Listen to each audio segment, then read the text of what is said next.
Hola, ¿cómo están? Soy la profesora Paula Roldán Vázquez y vengo a traerles en esta ocasión la clase acerca de argumentación. Esta clase se corresponde con el capítulo número 10 del libro Manual de la Cátedra, que es justamente el que yo escribí y es por eso que me pidieron que hiciera esta clase. Y para comenzar hay que preguntarse qué cosa es argumentación y qué mejor para saber qué es argumentación que ver un ejemplo de lo que es argumentación, pero también de lo que no es argumentación. Y en este caso yo elegí dos tweets para ejemplificar. A mí me gusta mucho este tipo de texto para los PowerPoints porque son breves, entonces no hay que leer tanto. En el primer caso tenemos un mini hilo de un tal Pela García que dice: hoy en un juicio, gracias a que hay maestros que rompen esquemas y mostraron en el cuarto año de primaria un video sobre lo que era el abuso sexual infantil, aplicación de la ESI, Tati, una nena de 11, pudo expresar que ella era abusada de los 6 por su papá. La directora inmediatamente hizo la denuncia y hoy comenzó el juicio. Casos como el de Tati hay muchos. Lamentablemente la aplicación de la ESI hizo que esta situación sea detectada. Esto tiene que aplicarse en todas las escuelas. Si estás en contra de que los niños puedan entender lo que es un abuso, estás siendo cómplice de miles de casos como el de Tati.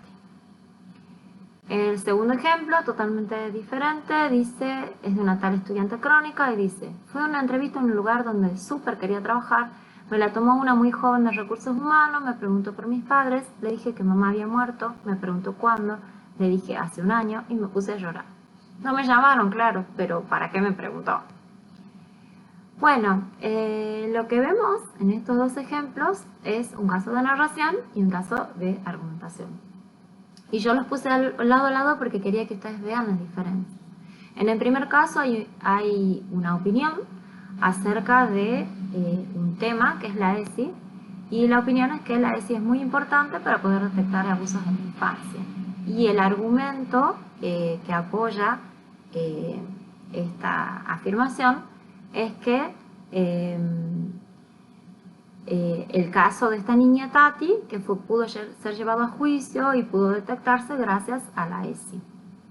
En el segundo caso, como ustedes pueden ver, tenemos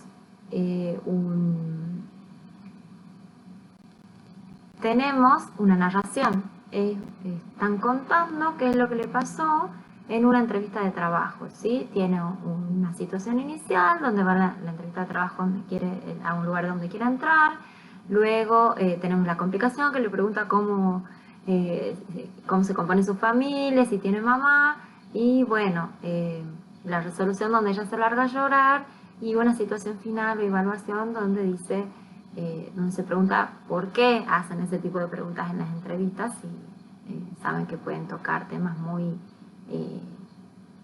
caros a las personas, que pueden generar esas respuestas emocionales. Como ven, en esta ultimita parte de la narración hay una pequeña evaluación que podríamos decir que hay una mini argumentación. Ustedes ya saben que los textos pueden estar compuestos por más de una secuencia. Entonces acá tenemos una secuencia narrativa dominante en Estudiante Crónica y una pequeña argumentación al final. En el primer caso, en cambio, la secuencia dominante es la secuencia argumentativa, ¿sí? No es... hay un poquito de narración, también es al revés, hay un poquito de narración porque se cuenta el caso de Tati, que es un ejemplo, pero esa narración está subordinada a esa argumentación, a apoyar la opinión sobre que la ESI es súper importante. Y bueno, habiendo visto este ejemplo, lo que podemos hacer ahora es pasar a la diapositiva siguiente, donde nos preguntamos qué cosa es la argumentación. Y vemos algunas respuestas. En primer lugar, es una secuencia o un modo de organización del discurso, como lo hemos visto en estos ejemplos, ¿sí?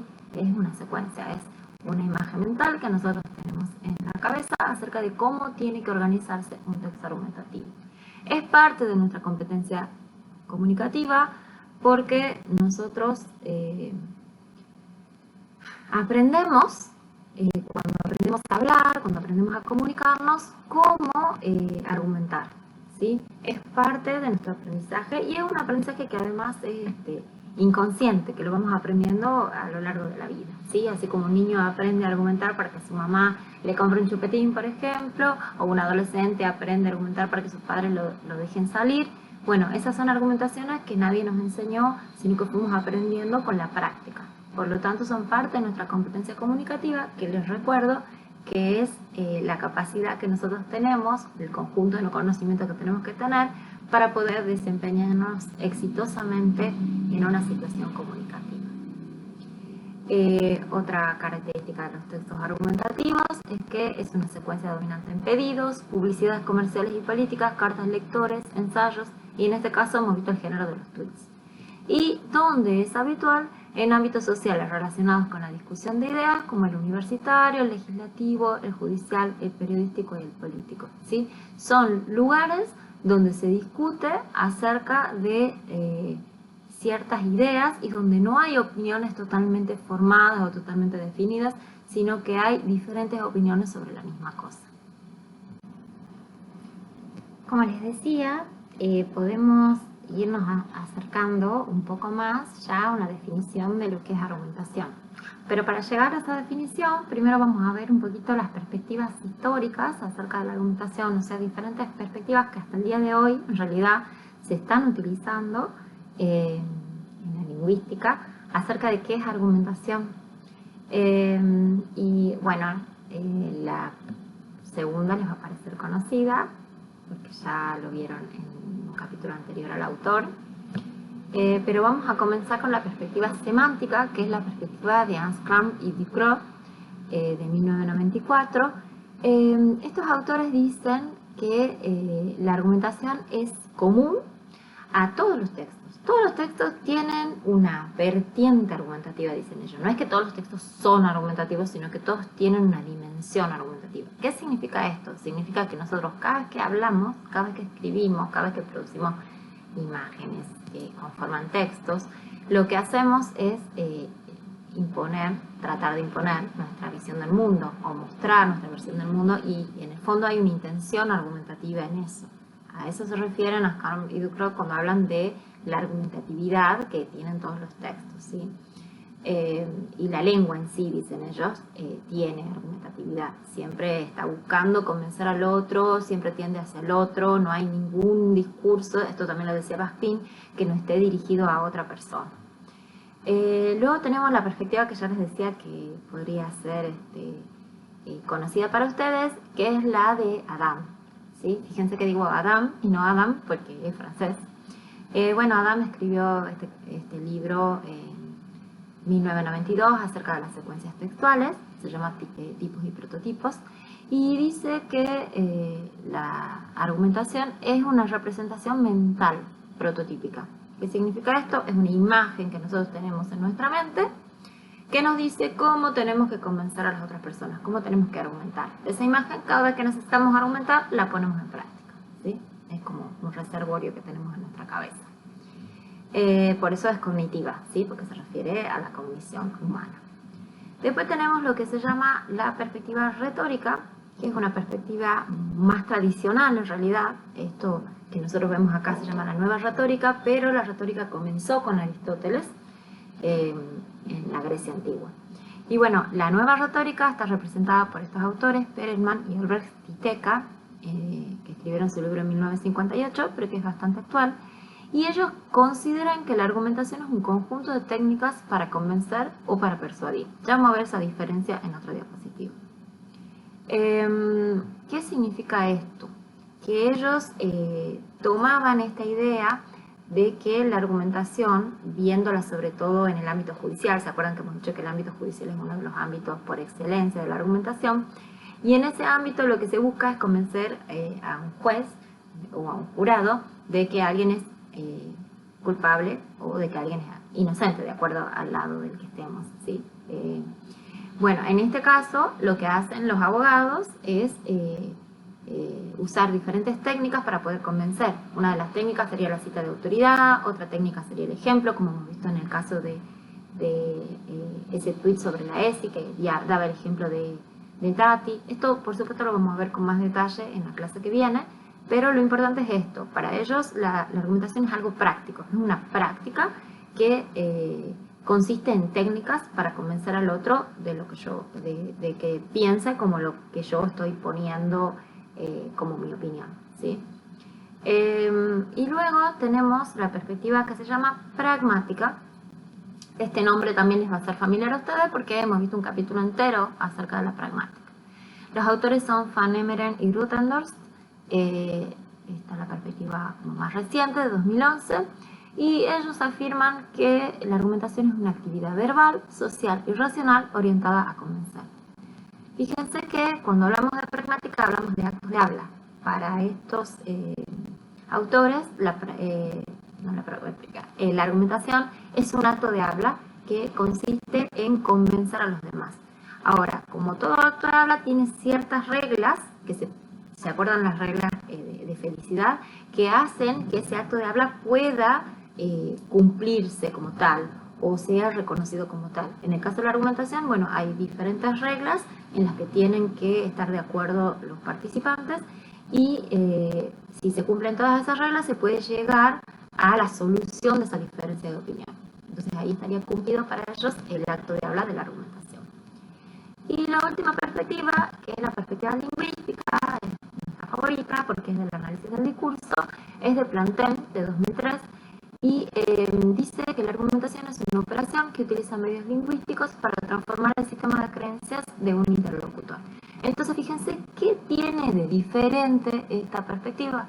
Lo que tiene de distinto es que habla de una práctica lingüística. Él dice, nosotros tratamos de convencer, de cambiar el sistema de creencias del otro, de cambiar las representaciones del otro por medio de la lengua. Y eso es lo que a nosotros nos interesa en este caso y lo que nos ha llevado a basarnos mucho en esta última perspectiva para crear nuestra propia definición de lo que es argumentación. Y acá tenemos la definición de la cátedra que dice que la argumentación es una práctica lingüística, eso ya vemos que lo hemos tomado de Plantin, que consiste en sostener una tesis por medio de argumentos con el fin de influir en las creencias, actitudes y representaciones de un destinatario. Muy bien, ahora que ya sabemos qué es la argumentación, que ya tenemos una definición de argumentación y hemos recorrido las perspectivas acerca de la argumentación, vamos a ver cuáles son las características de esta secuencia o modo de organización del discurso. Las características son más que estas, pero nosotros hemos elegido las 5 más importantes. En primer lugar, temas controvertidos, ¿sí?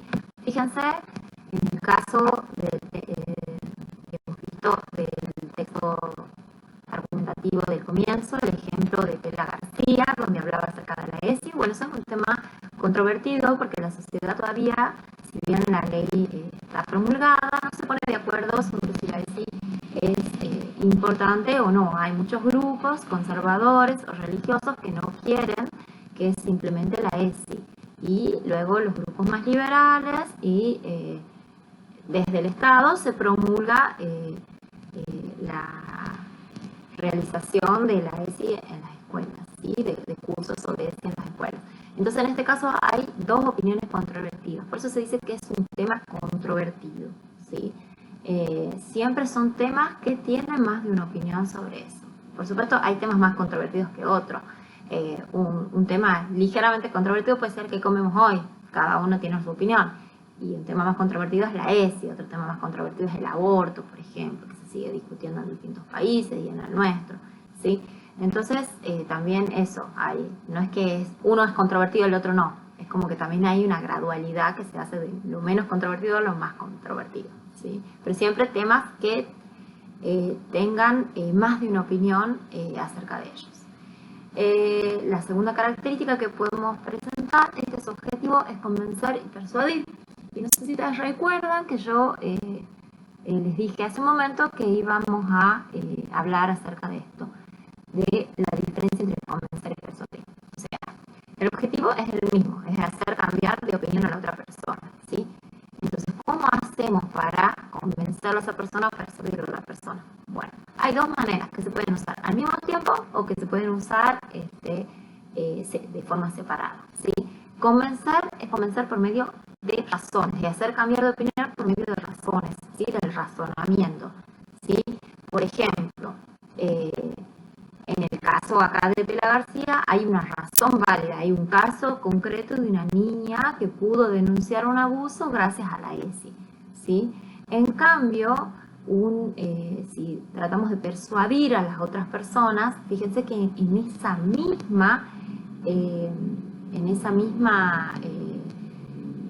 mismo tweet tenemos, a ver si lo vuelvo a poner, en ese mismo tweet nosotros tenemos al final, fíjense, una pequeña persuasión. Dice, si estás en contra de que los niños puedan entender lo que es un abuso, estás siendo cómplice de miles de casos como el de Katy, ¿sí?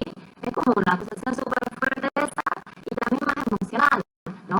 Decirle a la persona que es cómplice de un abuso simplemente porque no está de acuerdo con la ESI. En ese caso, esa como exageración y esa apelación al sentimiento, esa sería la persuasión. Y en el caso de contar el caso de Katy, que es una cuestión objetiva, ahí sería un convencimiento, ¿sí? Vamos a ver entonces la característica que sigue, que es la función apelativa. No sé si ustedes recuerdan cuáles eran las funciones, la función emotiva, la función referencial, la función metalingüística. Bueno, en este caso hablamos de función apelativa, que es la que se dirige a un receptor. En los textos argumentativos siempre se tiene en cuenta muchísimo al receptor, a la persona que está escuchando, ¿sí? Que en el caso de la argumentación se llama auditorio en realidad, pero eso ya lo vamos a ver en la próxima diapositiva. Y también tenemos el uso del razonamiento, ¿sí? Ligado a esto de que uno de los objetivos es convencer, tenemos el uso del razonamiento. Se trata de hacer razonar al otro para que por medio de esas razones llegue a una conclusión. Y sea una conclusión en general lo que nosotros buscamos, que sea favorable a lo que nosotros pensamos. Y finalmente tiene carácter dialógico y polémico. Esto también está relacionado con esta característica de que tiene una función apelativa, ¿sí? Porque se dirige a un otro y siempre hay un diálogo con textos anteriores y con textos posteriores, ¿sí? Siempre se está dialogando con las opiniones contrarias en el mismo texto. Por eso es que ya vamos a ver en la clase que viene que hay argumentación y contraargumentación. Siempre pronunciándose en contra de la opinión contraria, ¿sí? Porque justamente tiene que haber un tema controvertido donde hay dos opiniones que están enfrentadas. Entonces, siempre que yo doy mi opinión, voy a dejar de lado la otra o me voy a enfrentar a la otra. Y esto del enfrentamiento es lo que hace que sea polémica, ¿sí? No es que solamente hay más de una opinión en el texto, sino que son opiniones que están encontradas, que están enfrentadas, que están en guerra. Polemos es la palabra griega de guerra, ¿sí? Polémico significa que uno se enfrenta, en este caso, en un duelo verbal o lingüístico, ¿sí? Bien, entonces ahora vamos a ver lo que les venía prometiendo, que es la situación de argumentación. ¿En qué situaciones se produce la argumentación o qué situación genera un texto argumentativo? Y bueno, todo texto argumentativo se produce en una situación que, como todo texto, está definida por un ámbito social, por un tiempo y un espacio, ¿sí? Eso lo vamos a ver acá en la situación de argumentación, fíjense, que está definida como una interacción concreta entre dos o más enunciadores, donde uno de ellos propone un punto de vista y está definida por un ámbito social, tiempo y espacio, ¿sí? Esta situación de argumentación consta de 5 elementos. El etos, que sería la persona que está hablando, el auditorio, que sería aquellos que los escuchan, el objeto, es decir, el tema que se está abordando, por ejemplo la ESI, la intención, que ya hemos hablado de esto, si puede ser convencer o persuadir, o las dos cosas al mismo tiempo, y el contexto, el momento, el lugar, el ámbito social, los participantes. Ahora voy a detener un poquitito más en esto del etos, ¿sí? El etos hemos dicho que es la imagen que el orador quiere proyectar hacia su destinatario con el fin de convencerlo. Bueno, en realidad no lo hemos dicho, pero lo estamos diciendo ahora y lo pueden ver leído, ¿sí? Nosotros ya sabemos, a partir de lo que hemos estudiado acerca de la cortesía, que todos, cuando hablamos, cuando escribimos, tratamos de proyectar una imagen de nosotros mismos, ¿sí? En el texto argumentativo esto es más importante todavía, doble o triplemente importante. ¿Por qué? Porque esa imagen que yo proyecto es una imagen que me puede llevar a convencer al otro también. Es una imagen que me ayuda a convencer al otro. ¿Por qué? Porque yo, si en mi imagen la presento como una persona legitimada, una persona que sabe sobre el tema, que puede hablar, que tiene autoridad para hablar sobre el tema, ya tengo ganada como la mitad de esa batalla verbal. Tengo como ganado un poco de ese convencimiento al que yo quiero llegar, ¿sí? Entonces, hay un autor que se llama Menguenot, Dominique Menguenot, que escribe un artículo acerca del ethos y dice en ese artículo que podemos distinguir 3 tipos de ethos. Los 3 se pueden dar simultáneamente o no, ¿sí? Estas divisiones a los fines del estudio. Esos 3 tipos de ethos que los pueden ver acá son el ethos prediscursivo, el ethos mostrado y el ethos dicho. Y bueno, acá lo vamos a simplificar un poco conmigo, con que estoy hablando, ¿sí? El ethos prediscursivo que ustedes tenían sobre mí, que soy la oradora, sería que saben que soy una profesora de la materia, ¿sí? Tal vez conocían mi nombre de las interacciones en el campus, entonces saben que soy una persona muy activa en el campus, y muchos de ustedes me han hecho consultas o pertenecen a mi comisión y saben que también les corrijo los parciales o los prácticos, que soy una persona que dentro de todo está autorizada para hablar de esto. Luego tenemos el ethos mostrado, que es como yo me muestro en este video, ¿sí? Me muestro como una persona que maneja la lengua propia de mi especialidad, que es la lingüística, ¿sí? Me muestro como una persona, ya me ven, mi imagen completa, he elegido mostrarme en un video y no solamente con mi voz. He elegido mostrarme en mi casa, que la están viendo, esa también es una imagen que yo estoy proyectando y estoy mostrando. Y después está lo que es el ethos dicho, que ustedes lo van a ver al principio de este video, donde yo dije que soy la profesora Paula Roldán Vázquez, ahí me nombré, dije mi nombre, dije que soy profesora, también dije que había escrito el capítulo y que por eso tengo autoridad para hablar de este tema. Y bueno, fíjense que ese es el ethos dicho, lo que yo digo acerca de mí mismo en el texto, ¿sí? En el caso del tweet que habíamos visto como ejemplo de Pela García, bueno, ahí tenemos la foto de Pela García y lo que dice Pela García. Y si nosotros capaz nos vamos a la biografía de él, porque esa es la posibilidad que tenemos en el Twitter, podemos ver con qué características se presenta, ¿sí? Ya vamos a ver un ejemplo más adelante de eso. Bueno, el segundo punto de esta situación de argumentación hemos dicho que es el auditorio. Esa es una palabra que la sacamos de Perelman y Obrecht y Teca, y el auditorio es el conjunto de aquellos a los que quiere influir el orador. Puede ser desde una sola persona, ¿sí? Yo quiero convencer a mi mamá para que me deje salir este fin de semana, o puede ser un montón de personas como un político que se para frente a un conjunto de personas, algunos partidarios, otros no partidarios, y trata de convencer a esas personas de que lo voten, ¿sí? Ese es el auditorio. La idea de Perelman y Obrecht y Teca siempre es de que, fíjense, esa palabra auditorio indica que hay más de una persona tratando a la que uno se dirige para convencerlo. Bueno, y ya expliqué que el objeto es el tema controvertido, la intención es convencer o persuadir, y el contexto es el tiempo, el lugar y la relación entre los participantes, ¿sí? Eso siempre influye mucho sobre la situación de argumentación, el tipo de argumento que vamos a usar, si vamos a usar más persuasión o si vamos a usar más convencimiento. Si tenemos una relación de familiaridad, por ejemplo, es muy probable que usemos la persuasión, ¿sí? Vos confías en mí, yo soy tu amigo, o soy tu hijo, ¿cómo no vas a confiar en mí? Sí, esas cosas, la apelación al sentimiento se da más en las relaciones familiares. Por eso decimos que el contexto tiene mucho que ver también en la forma que adquiere esa argumentación. Y bueno, para finalizar esta clase, vamos a ver un ejemplo justamente de esta situación de argumentación y de cómo se presenta. Bien, como pueden ver en el caso de este ejemplo, también elegí un tweet, como les decía, por la brevedad. Es un tweet cuyo autor es Daniel Filmus y dice: gracias al programa Raíces, 30 investigadores argentinos volverán al país para trabajar y aportar a nuestro desarrollo científico. Ciencia y técnicos son ejes centrales en el gobierno de Alberto Fernández. Estamos incorporando más de 800 investigadores al CONICET. Y abajo, fíjense que hay una noticia de Infobae que dice la vuelta de los científicos al país, de qué se trata el programa, me imagino que decía abajo Raíces. Entonces, fíjense en este ejemplo cómo podemos analizar la situación vamos a ver esta diapositiva para que recordemos los elementos de esta situación de argumentación.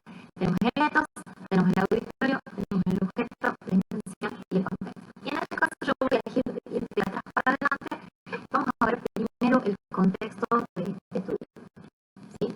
Entonces, ¿qué podemos decir del contexto? El tiempo, el lugar.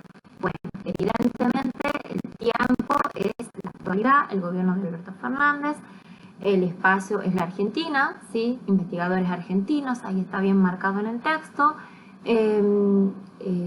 Y los participantes son Daniel Filmus y sus seguidores en Twitter, ¿sí? Fíjense que esta relación no es una relación de familiaridad, sino es una relación más bien lejana. Él no sabe quiénes son todos los que le siguen en Twitter. Por eso también el lenguaje es un poquito más formal. En segundo lugar, como les decía, vamos a ir de atrás para adelante, ¿sí? Entonces vamos a ver la intención ahora. La intención es convencer o persuadir ¿de qué? Bueno, en este caso, sí se quiere convencer, más bien se está dando una razón. Fíjense que vienen estos científicos a la Argentina. ¿Y cuál es el objeto? ¿De qué se trata este tweet? Bueno, fíjense, lo bueno que tiene Twitter es que los hashtags nos ayudan a identificar muchas veces los temas, los tópicos, ¿sí? de un texto. Entonces, en este caso, hablan del programa Raíces y el programa de Ciencia y Técnicas. Y entonces nos está tratando de convencer de que el programa Raíces es algo muy positivo para Ciencia y Técnica en nuestro país. Y fíjense cómo el argumento son esos tres, el ejemplo, los 30 investigadores argentinos que van a volver al país para trabajar y aportar al científico. ¿Qué más podemos decir? Bueno, ahora llegamos a la parte de los participantes. ¿Sí? Tenemos el auditorio y tenemos el ethos.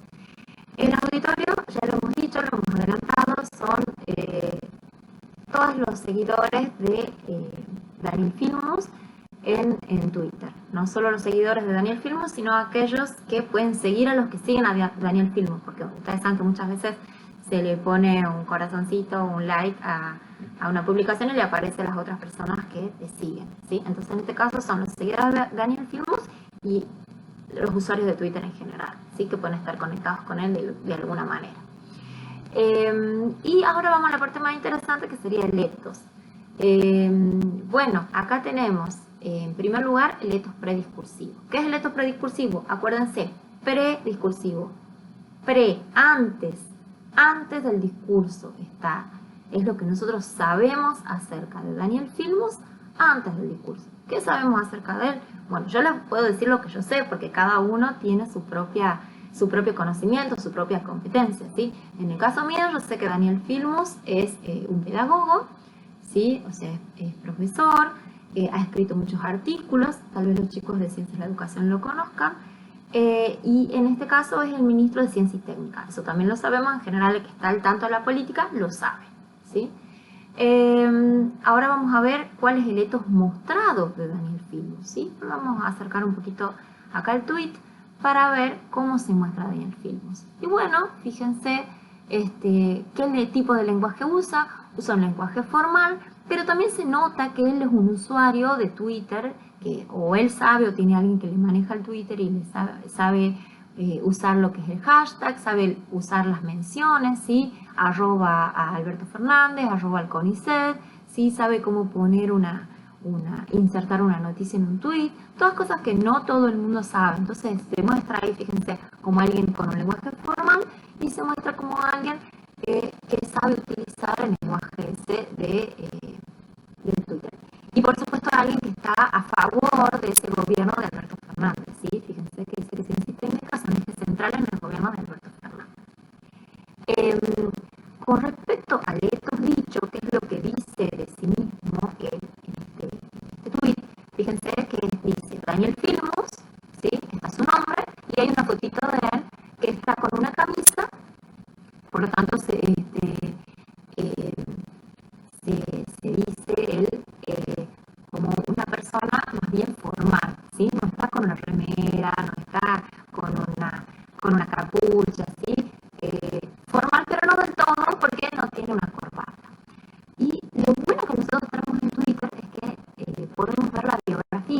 de los autores, y en este caso nos ayuda también a ver ciertos dichos. ¿Qué dice Daniel Filmus sobre sí mismo? Dice que es ministro de Ciencia, Tecnología e Innovación de la Nación, dice que es ex secretario de Malvinas, es ministro de Educación, sociólogo, profesor de la UBA, hincha de San Lorenzo. Fíjense cómo el ethos prediscursivo que yo tenía, que decía que era pedagogo, no se condice con ese ethos que presenta él acá en esta biografía, porque él dice que es sociólogo y yo pensaba que era pedagogo. Entonces muchas veces ese prediscursivo luego tiene que ser modificado por lo que nosotros vemos que él muestra o por lo que nosotros vemos que él dice acerca de sí mismo.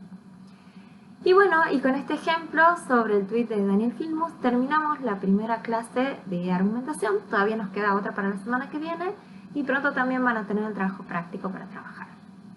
Saludos a todos y nos vemos en la próxima.